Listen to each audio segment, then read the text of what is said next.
Hello everyone, there's a certain kind of man you've probably met in your life, the one who walks into a room and you feel it before you see him. He doesn't need to speak loudly, he doesn't chase attention, and yet people turn toward him. His words carry weight, his decisions are deliberate, and strangely nothing seems to shake him, not rejection, not failure, not even loss. You might think it's luck, or maybe some gift he was born with, but it's not. What you're sensing is something far rarer in today's world, a man who lives by a formula, a way of thinking so timeless that emperors, warriors, and philosophers built entire lives on it, a formula that not only makes you unshakable in the face of fear, but also magnetic to opportunity and yes, wealthy in more ways than just money. Here's the truth, the modern world rewards urgency, noise, and endless proving of yourself, but the Stoics knew the opposite, that stillness is power, that control over yourself gives you control over outcomes, and that a man who masters his reactions can master his destiny. Today I'm going to take you deep into that formula, not in a cold academic way, but in a way that lets you feel it in your bones, so you can start living it from this moment forward. There's a question I want you to sit with for a moment.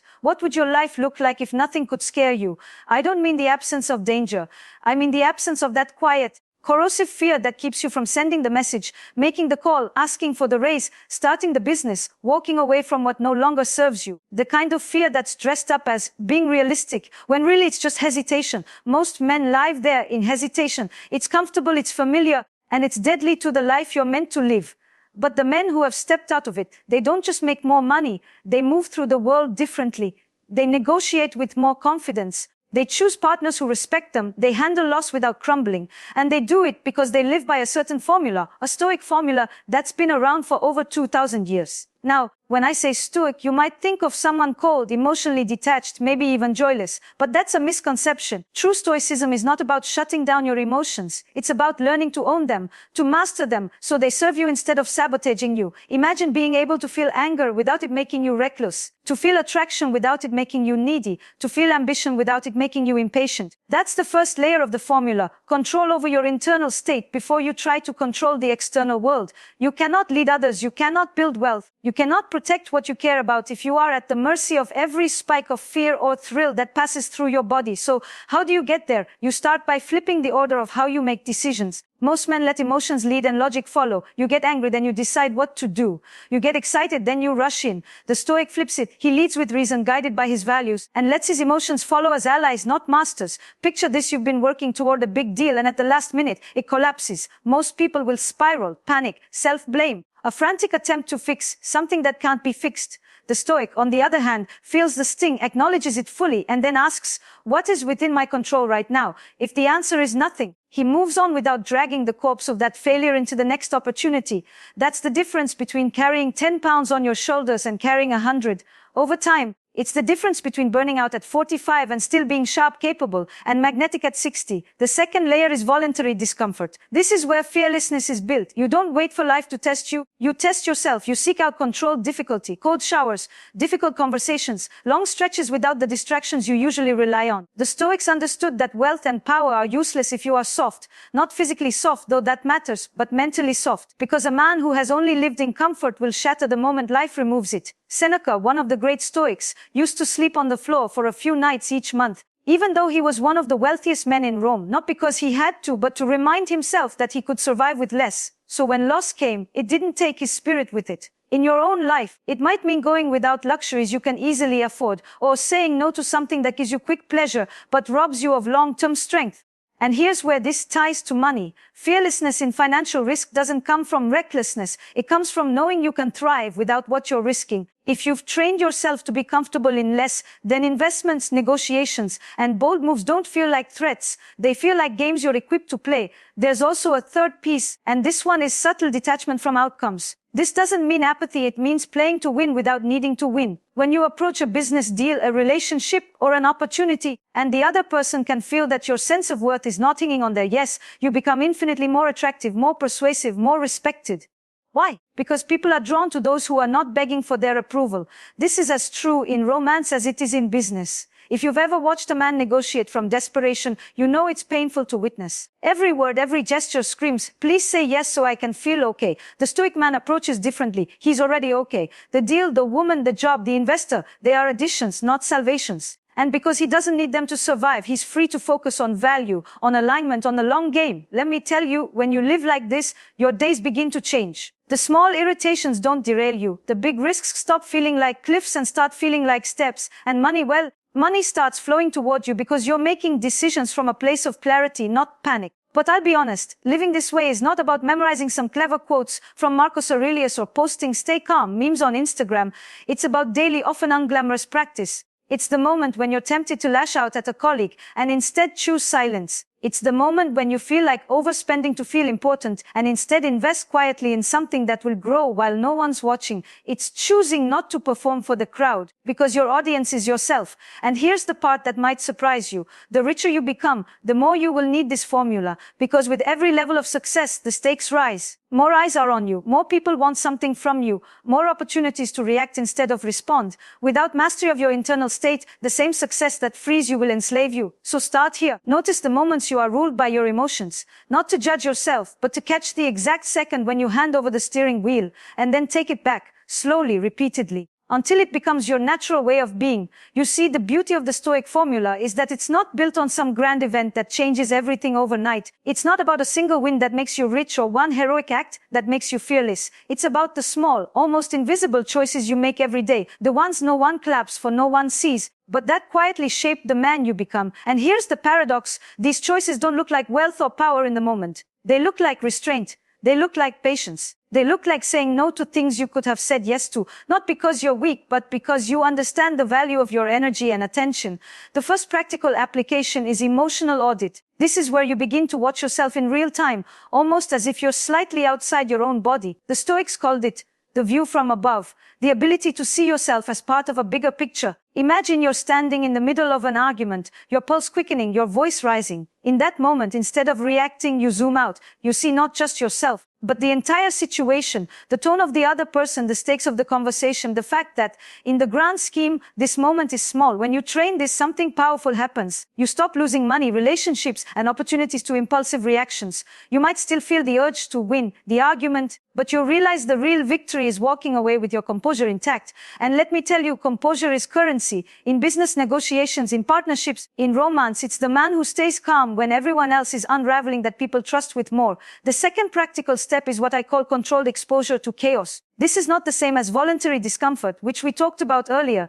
Voluntary discomfort is choosing hardship to build resilience. Controlled exposure to chaos is deliberately stepping into unpredictable situations, not to suffer, but to sharpen your adaptability. For example, say you're comfortable only in one type of environment, your routine, your schedule, your people. The moment something disrupts that, you get thrown off. A Stoic man trains himself by occasionally stepping into rooms where he knows no one, tackling projects where he's slightly underqualified, traveling without overplanning. Why? Because he's teaching his nervous system that uncertainty is not danger, it's opportunity in disguise. And when you can remain centered in chaos, two things happen. First, you become a magnet for leadership positions.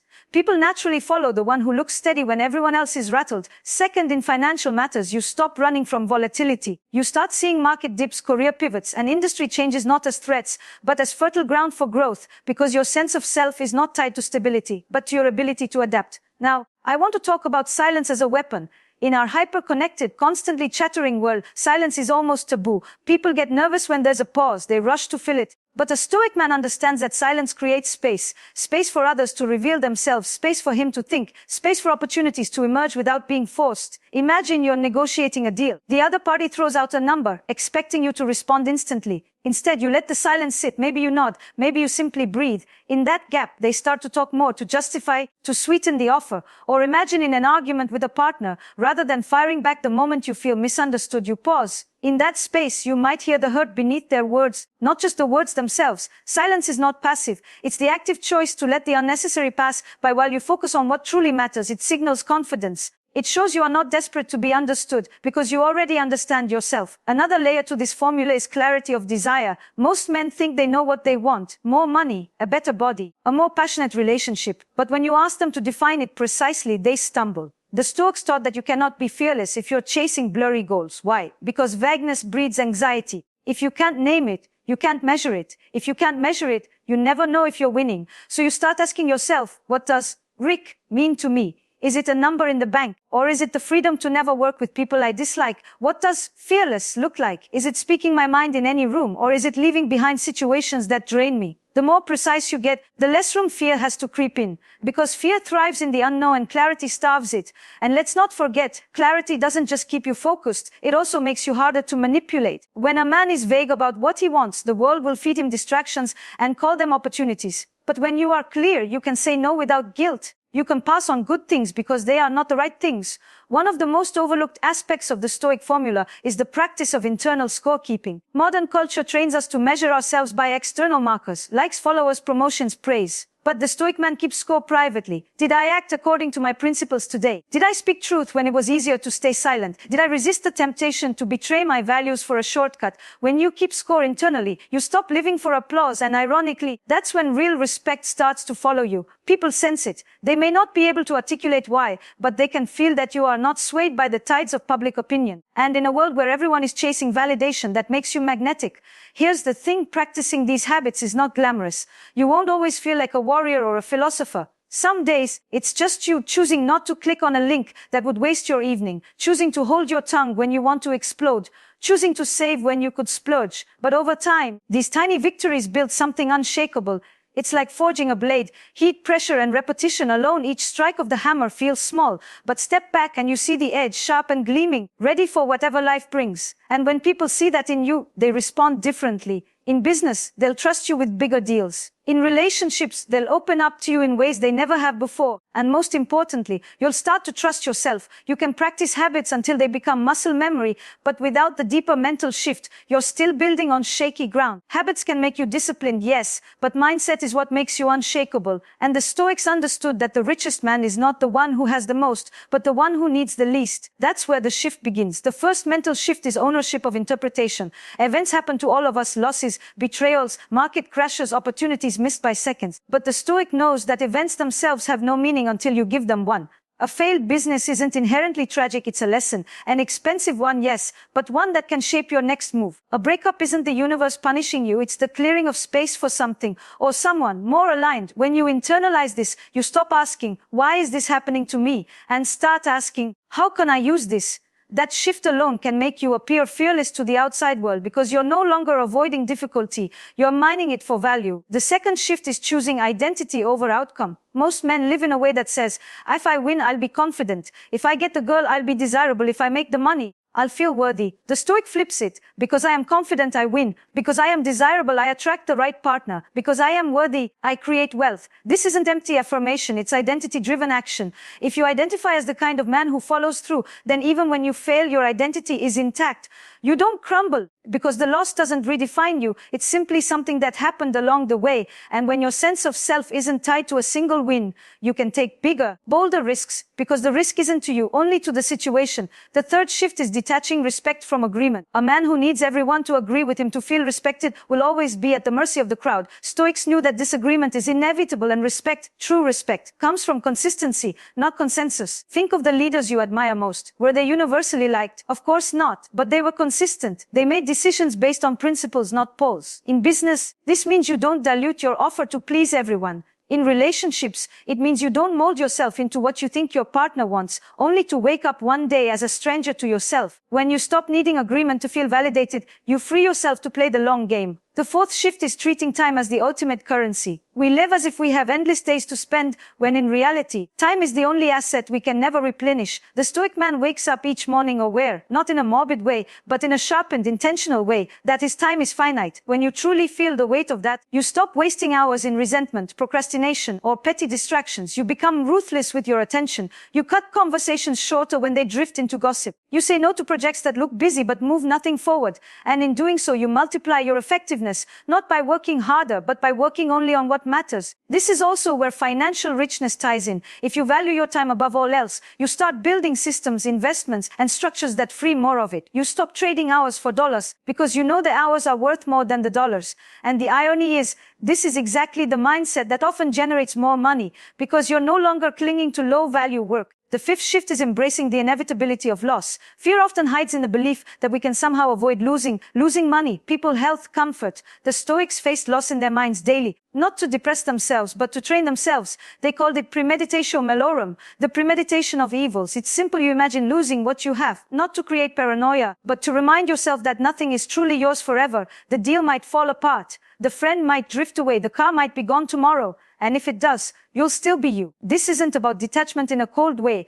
It's about loving things and people fully without needing them to anchor your identity. When you live this way, fear of loss stops paralyzing you. You can invest boldly because you've already accepted the possibility of the downside. You can love deeply because you're not clinging to the fantasy of permanence. You can speak truth because you're not terrified of losing approval. Another crucial shift is choosing solitude over noise. We live in a culture where every quiet moment is filled, scrolling, messaging, background noise just to avoid being alone with our own thoughts. But here's the secret: fear thrives in unexamined minds. If you never sit still long enough to hear yourself think, you'll never notice the fears driving your choices. The Stoic man protects time for solitude, not to escape the world, but to sharpen himself for it. This could mean journaling before the day begins, walking without headphones, or taking an evening to simply be still. In that quiet, you can see where you're acting from fear, where you're chasing for validation, where you're leaking energy into things that don't matter. And once you see it, you can change it. The final mental shift is choosing value over victory. Victory is seductive. It feels good to win the argument, get the bigger paycheck, have the last word. But value is different. Value is what remains when the thrill of victory fades. You can win an argument with your partner by crushing their point, but in doing so, you may damage trust, the very thing that makes the relationship valuable. In business, you might squeeze a client for a better deal and win that day, but lose the relationship that could have brought you years of work. The Stoic man asks, will this win create lasting value, or will it cost me more than it gives? Over time, this question becomes a compass, steering you toward moves that build wealth and relationships that last. Here's what's fascinating. Once these mental shifts take root, you stop having to try to look fearless. You just are. People pick it up in the way you move, the way you speak, the way you respond. Your wealth, financial, emotional, relational, becomes a byproduct of the way you think, not something you have to constantly chase. And you start to see how much of the world's chaos is just noise. Other people's fears projected outward, their insecurities disguised as urgency, their unexamined desires sold to you as goals. When you can see it for what it is, you can walk past it without being pulled in. You become that man, the one who enters a room and changes the temperature without saying a word. Not because you're posturing, but because you're anchored. Not because you have no fears, but because you've trained yourself not to be ruled by them. The real test of this formula is not in quiet mornings or private journaling. It's in the heat of the moment, when the deal is on the table, when your heart is on the line, when you're staring at a decision that could rewrite your future. This is where most men's composure evaporates. But for the Stoic man, these are the moments he's been training for. Let's start with love, because that's where fear often hides in its most seductive disguise. Many men think they lose themselves in love because the woman is powerful, intoxicating, and irresistible. But what's really happening is they're operating from a place of scarcity. They're afraid this is their only chance. The Stoic man doesn't chase from scarcity. He connects from abundance. Picture this. You're deeply attracted to someone. The connection is electric, but instead of rearranging your entire life in panic to hold on, you remain steady. You continue your routines. You keep your standards. You don't confuse passion with dependency. The paradox, that steadiness makes you more desirable, not less. Because nothing is more magnetic than a man who loves fully, but is not afraid to walk away if respect and alignment are gone. In business, the same principle applies. Imagine you're negotiating with a high-profile client. They want your service but are pressing hard for a lower price, shorter timeline, or unreasonable extras. A man ruled by fear might cave, thinking, if I lose this, it's over. The Stoic man recognizes the danger of winning a bad deal. He knows that saying no to misaligned terms preserves energy, reputation, and the ability to serve better clients later. And here's what usually happens. The very act of holding your ground often makes people respect you more, and in some cases, they'll meet your terms because you've shown you're not desperate. Then there's risk, the place where wealth is either created or missed entirely. Most men avoid risk not because they lack opportunity, but because they're addicted to certainty. They want guarantees before they move. But here's the truth: in every game worth playing, business, investing, love, certainty is an illusion. The Stoic doesn't require it. He moves forward because his identity and resilience aren't dependent on the outcome. Take an investment, for example. Maybe it's a property deal, a new business venture, or even moving to a new city for an opportunity. The untrained mind gets stuck in, what if I fail? The Stoic mind already knows the answer. If I fail, I'll learn, I'll adapt, and I'll still be me. That's not recklessness. That's fearlessness rooted in preparation. He's done the math. weighed the possibilities, and accepted the downside before committing. One of the most powerful moments to apply this formula is when you're under attack, not physically but verbally, socially, or professionally.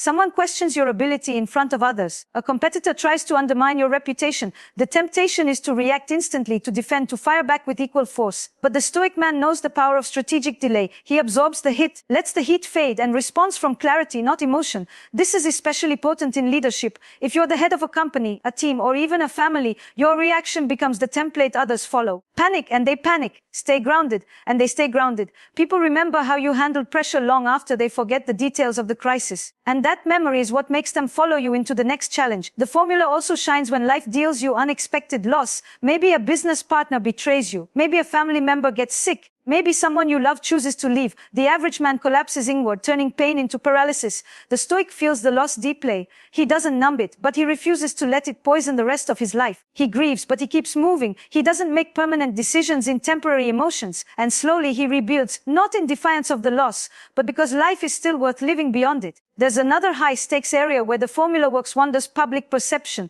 We live in a time when everyone is broadcasting themselves. It's tempting to curate an image designed for approval. But that's a trap, because once your identity depends on applause, you become terrified of losing it. The Stoic man resists this trap by practicing radical self-consistency. How he is in private matches how he is in public. If you want an example, think of the man who turns down a flashy, unethical deal that no one would have known about if he'd taken it. His net worth might not spike that month, but his reputation becomes unshakable. And reputation is long-term currency. It's what brings the deals 10 years from now that others will never even hear about. This ties directly to power in relationships, romantic or otherwise. If you've ever been in a heated conversation and refused to mirror the other person's emotional chaos, staying calm, steady, unshaken, you've felt this. The more you can regulate your own state, the more you influence theirs. And this isn't manipulation, it's leadership through example. When you stand firm without being aggressive, people feel safer around you. That safety is influence. But let's be clear, this doesn't mean the Stoic man avoids confrontation. Quite the opposite. He doesn't seek it, but he's not afraid of it. He steps into it when it's necessary to protect his boundaries, his values, or the people in his care. And when he does, he doesn't lose himself in the heat. He speaks directly, factually, without the extra theatrics. In a world addicted to overreaction, that restraint is a rare and powerful advantage.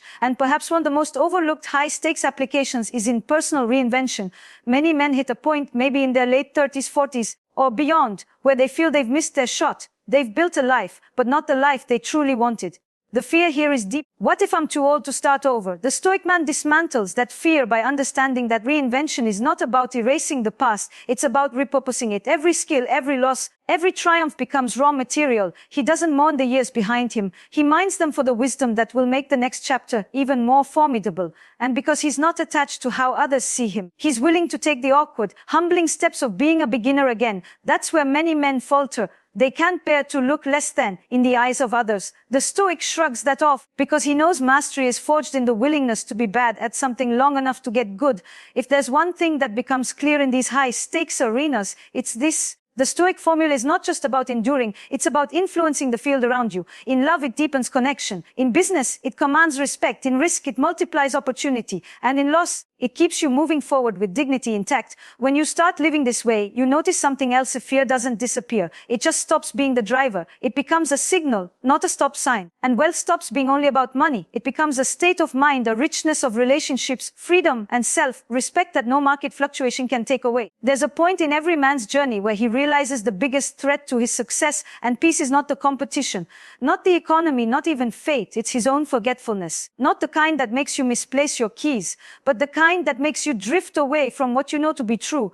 You hear a principle that changes your life. You live it for a while, and then the world's noise drowns it out. You slip back into old reflexes. Fear starts whispering again. Urgency creeps back in, and the habits that made you strong fade under the weight of comfort. The Stoics knew this was the natural pull of life, which is why they built practices, not just beliefs. A belief can be forgotten. A practice repeated daily becomes part of you. And that's how the formula becomes a lifetime companion, not an inspiring idea you remember once a year. The first key is anchoring your mornings. Before the world's demands flood in, you take time to center yourself in the formula. This doesn't have to be hours of ritual, just a deliberate pause. You can journal about what's in your control today and what's not. You can remind yourself of the identity you've chosen to live from, not the one the world tries to assign you. You can even practice premeditation, imagining potential obstacles so you meet them with readiness instead of surprise. If you start your day anchored, the rest of the day stops pulling you around like a boat without a keel. The second key is micro-reflections. Most men think growth happens in the big breakthroughs, but in truth it happens in the small course corrections you make hour by hour. At the end of a conversation, ask yourself, did I act from fear or from principle?